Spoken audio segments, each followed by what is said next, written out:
எல்லாருக்கும் வணக்கம். பிலேட்டட் விநாயகர் சதுர்த்தி நல்வாழ்த்துக்கள். எல்லாரும் நேற்று சூப்பராக விநாயகர் சதுர்த்தி செலிப்ரேட் பண்ணியிருப்பீங்க. நேற்று நம்ம வீட்டில் சிம்பிளாக எப்படி விநாயகர் சதுர்த்தி செலிப்ரேட் பண்ணேன்னு இந்த வீடியோவில் பார்த்துடலாம்.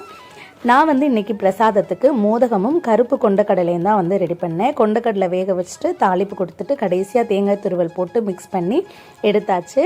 மோதகத்துக்கு பச்சரிசி பாசிப்பருப்பு ரெண்டையுமே வறுத்துட்டு அதுக்கப்புறம் மிக்சியில் அரைச்சிட்டு அதை நல்லா வேக வச்சு எடுத்துகிட்டு அது கூட வெல்லம், தேங்காய் துருவல், ஏலம், சுக்கு இது எல்லாமே போட்டு நல்லா கெட்டி ஆனதும் அதுக்கப்புறம் அதை இந்த மோதகம் மோல்டில் வச்சு உள்ள நெய் தடவி இந்த மாதிரி அழகாக மோதகமாக நம்ம பண்ணி எடுத்தாச்சு.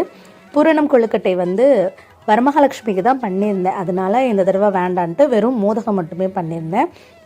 ரொம்பவே டேஸ்ட்டாக இருக்கும். கிட்டத்தட்ட இது பொங்கலோட ப்ரொசீஜர் மாதிரி தான் இருக்கும். பொங்கல் நம்ம அப்படியே முழுசாக வேக வச்சு பண்ணுவோம் இல்லையா, இது நம்ம அரைச்சி ரெடி பண்ணி பண்ணுறதுனால கிட்டத்தட்ட டேஸ்ட் அதே மாதிரி தான் இருக்கும். பட் சூப்பராக இருக்கும். பிரசாதெல்லாம் செஞ்சு முடித்ததும் சம்யு, தனு இவங்க எல்லாமே ரெடி பண்ணி விட்டாச்சு. இன்றைக்கி 2 பேருக்குமே க்ரீன் கலர் ட்ரெஸ்ஸு ஒரே மாதிரி ஒரே மேக்கப் எல்லாம் போட்டு ரெடி பண்ணியாச்சு. அதுக்கப்புறமா நம்ம விநாயகர் ஃபோட்டோ, விநாயகர் விக்கிரகம், அப்புறமா கொஞ்சமாக மஞ்சள் பிள்ளையார் பிடிச்சி வச்சுருந்தேன். அது போக சம்மிமா ஸ்கூலில் முந்தா நாள் கிளே மாடலிங் வச்சுருந்தாங்க. விநாயகர் பண்ணணும் அப்படின்னு பிடிச்சி வச்சாலே பிள்ளையார் அப்படின்னு சொல்லுவாங்க. அதனால் அந்த கிளே பிள்ளையாருமே எடுத்து வச்சு பிள்ளையார் எல்லாத்துக்கும் பூஜை பண்ணிவிட்டு நல்லபடியாக பிரசாதமும் சாப்பிட்டு முடிச்சுட்டு பக்கத்தில் அக்கா விநாயகர் வச்சுருந்தாங்க. அதனால் அங்கே கரைக்கிறதுக்காக போகலாம் அப்படின்னு சாங்கி டேங்க் கிட்ட வந்துட்டோம். இன்றைக்கி செம்ம மழை பெஞ்சிட்டே இருந்துச்சு. ஈவினிங் தான் கொஞ்சம் விட்டுருந்துச்சு.